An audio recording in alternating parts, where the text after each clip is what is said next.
Welcome back to our podcast on pollinators, which again is a huge topic. So we're focusing in on honeybees and bumblebees and just talking about how they're the same and also different. So appearance, habitat, how they pollinate, their feeding.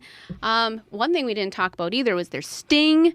So there's a lot of things that they have similar and different. And I think it's just really important for us to embrace that diversity and that it's important for our native plants, but also for the crops that we all enjoy to eat. We like tomatoes, we like almonds. All these things are thanks to pollinators.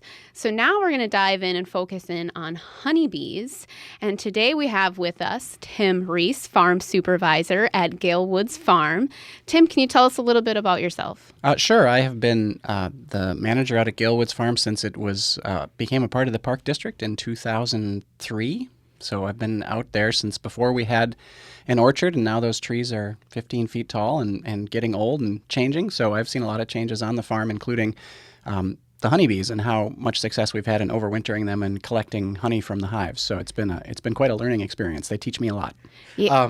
I just want to, because Gale Woods Farm is such a unique part of the Park District. Can you tell us a little bit about what do you do at Gale Woods Farm and why do we do it? Yep. So Gale Woods is a working educational farm, but we're not just a demonstration farm. We actually are a production farm. So we produce about 50 different varieties of garden crops and apples and honey. And we also have livestock. So we have beef cattle and sheep and chickens and turkeys. And our goal is to produce food, but also to educate people about where their food comes from.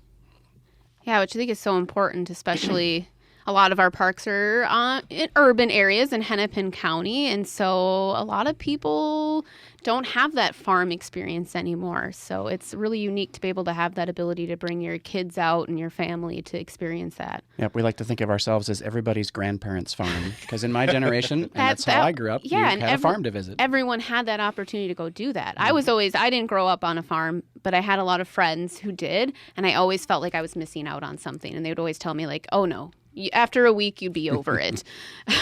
So now I can just go take visits to Gale Woods Farm and get my farm fix and be good. Yep, and we put the kids to work. So they get that experience of pulling weeds and cleaning out the chicken coop and collecting eggs and you know, the stuff that sometimes we'll get parents of kids who grew up on a farm and they say, you want me to reach in and collect eggs? No, thank you. I did that as a kid. But the kids are really excited about it because it's a new experience and something that they haven't been exposed to. And you sell your farm products too. That's right. Everything is sold in the store at Gale Woods right on site, or we sell it through a subscription. In the case of most of the vegetables, we have a community-supported agriculture project where folks buy shares in the farm and get a weekly box of produce throughout the growing season. How do bees play a role in helping you get all of this stuff done? Sure. Yeah. Well, the bees, as you all have been talking about, are really an essential part of pollination in the garden.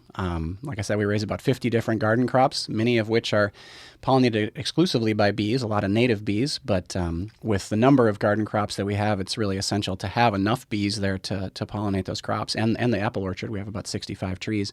So our apiary is located right in the garden. And the orchard, we have about 6 hives, a couple of which I manage, and the remainder of which we have a partner who also has hives that sells the honey in our store. So we have sort of a couple different beekeepers that are really managing the hives. And so they're there to primarily to pollinate the crops. It's great to get honey if we get it, but really my primary goal is to have the bees there so that they can pollinate the crops, and I really want to see them overwinter and survive. So we tend not to take honey from them very often. It's been probably 8 years since we actually harvested a honey crop from our bees. Wow. And our goal really is to keep that honey in the hive so that they survive the winter. And I'd love to see them survive the winter because then we can get off of this dependence on the industrial honeybee farming that means we're getting bees from trucks that, as you were mentioning, travel all over the country to pollinate almonds in California and grapefruits in Texas, and then they come up here and they're bringing... Grapefruits in Texas aren't... Come on, man. We got to go with the Florida grapefruits. Sorry to diss Florida. But those honeybees travel all over the country and collect up diseases and pests from all over and bring them back to Minnesota. So I'd love to see us be able to have our honeybees survive the winter and start adapting to our ecosystem and our climate. So have you had pretty good luck with not taking honey and having your beehive survive the winter over the past years? No. And if you talk to a lot of beekeepers, that's been the case. I started keeping bees at the farm in 2003. And the first 4 or 5 years I had bees, we harvested honey and the bees survived the winter. And I thought, this is a great hobby. I can do this. And probably 8-9 years ago, they started not surviving the winter, and it's just a whole combination of different factors. I'm actually really excited today because just yesterday I was out checking the hives, and my bees are still alive and still thriving, and they look like they still have plenty of honey left. So for them to make it this far through the winter is encouraging. That's very exciting. Yep. So that was really my goal. We didn't harvest any honey last fall. I actually had 2 hives that I combined in an effort to make sure they had enough honey to survive the winter and enough bees to stay warm. And they're looking really good. So and we're trying some new things. Back when I started, it felt like you just get your bees and put them in a hive and harvest honey, and they'd kind of do their thing. But now you really have to be pretty vigilant and really keep an eye on what's going on. And I think the whole combination of factors makes it tough. But I think the biggest thing we've struggled with is the mites, which are a really big problem and have become much more of a problem in recent years. And mites are almost like they're related to ticks and spiders, but almost like ticks for bees, right? Exactly. Super They look tiny. just like a really tiny tick, and you can see them on the back of the honeybees if you look up close. And they are native, but because of all the other stresses, bees really can't fight them off like they used to. Yeah, I think that's exactly it. It's a combination of things, and the mites are kind of taking advantage of the weakened state of bees, and the bees really can't survive with the mite loads that they're getting. And I think we're all very well-intentioned, and a lot of people are keeping bees because they want to help pollinators, but what that means is you've got a lot more beehives that can have mites in them that can get infected, especially if they're buying these package bees that travel all over the country. And those bees, if that colony collapses and the hive dies, some of those bees are going to be able to go find another hive and try to join it, and usually bees try to kick them out, but they may join that hive and bring mites into the hive. So it's really difficult to keep the mites from infecting the hive, and I think that's the thing we've been working on this year is to try to treat them a little more to prevent the mites from wiping it out. What do you mean by treat? So what do you Well, have we're to treating do? the thing we're treating them now with is oxalic acid. There are You like acid? Is that what you said? You like dip your bees in like it doesn't battery look like acid that. or No, okay. no.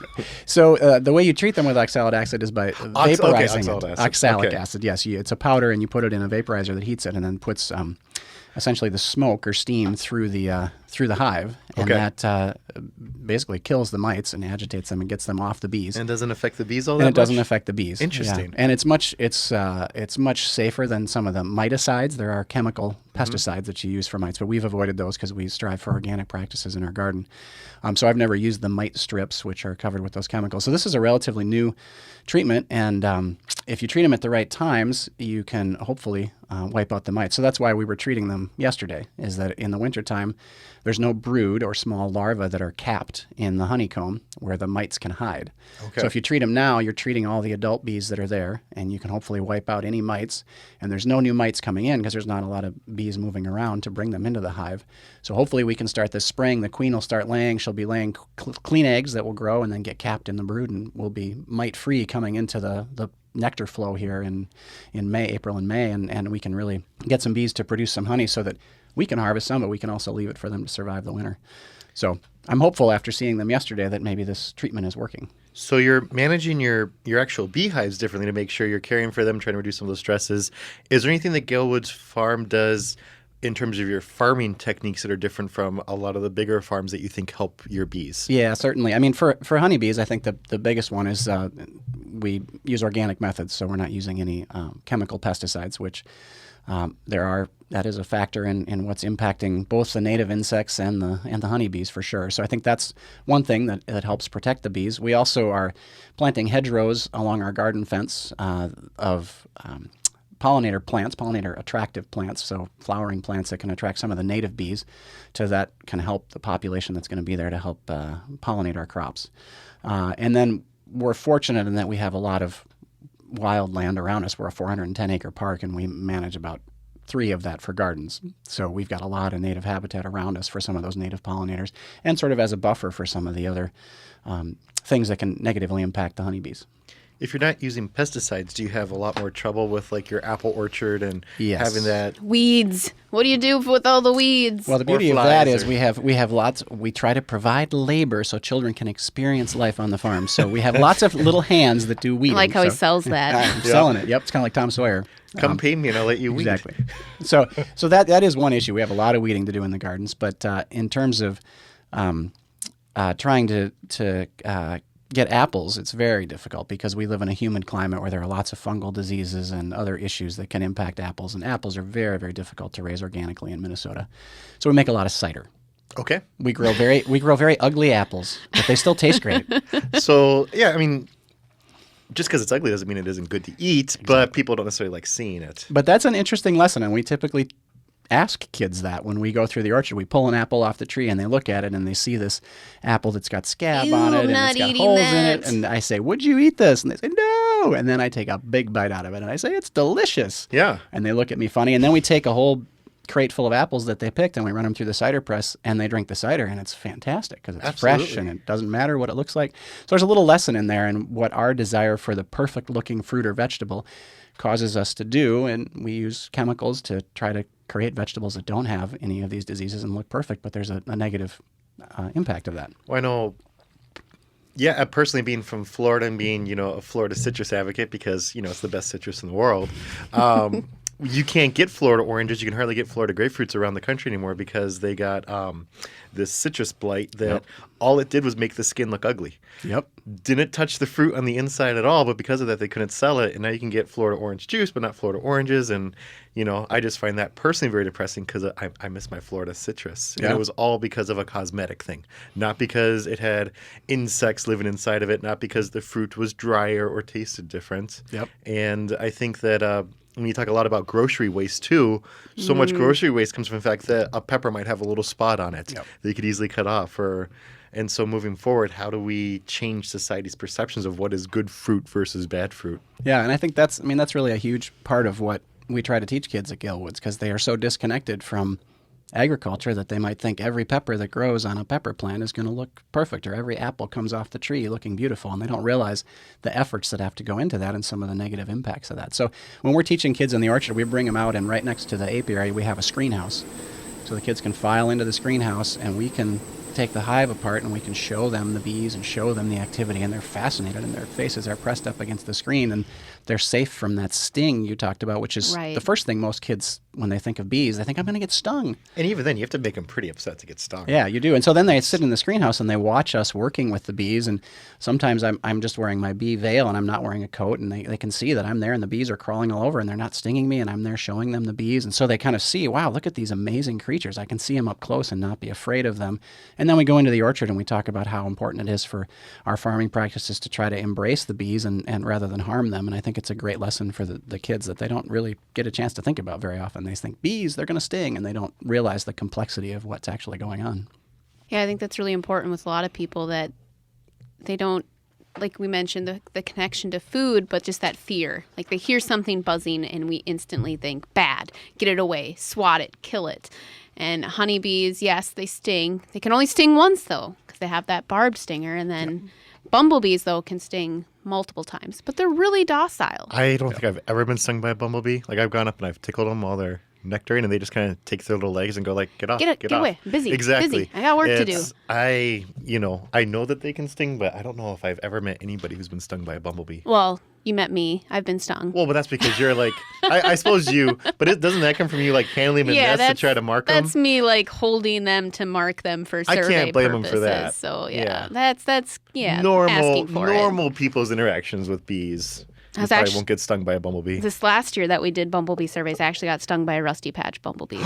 Yeah, I feel like that's like a mark. That's kind of a badge of honor. Right? Yeah, the rusty badge of honor. The rusty? No, that sounds terrible. But yeah, I think it's so important to get kids and people exposed to this. So being able to come out to Gale Woods Farm and see that the whole cycle and the connection to food with pollinators, and that you can be in that screened area. But I mean, have you gotten stung many times working with the honeybees? Yeah, I've been stung by honeybees. I fortunately don't react very severely to them, but you kind of know when it's going to happen. You've agitated them. You can hear the buzz change. You kind of know, I got to back off. And I actually know, I don't do it personally, but I know beekeepers that intentionally work without gloves because they work more slowly and they work more calmly because they're aware of what's happening.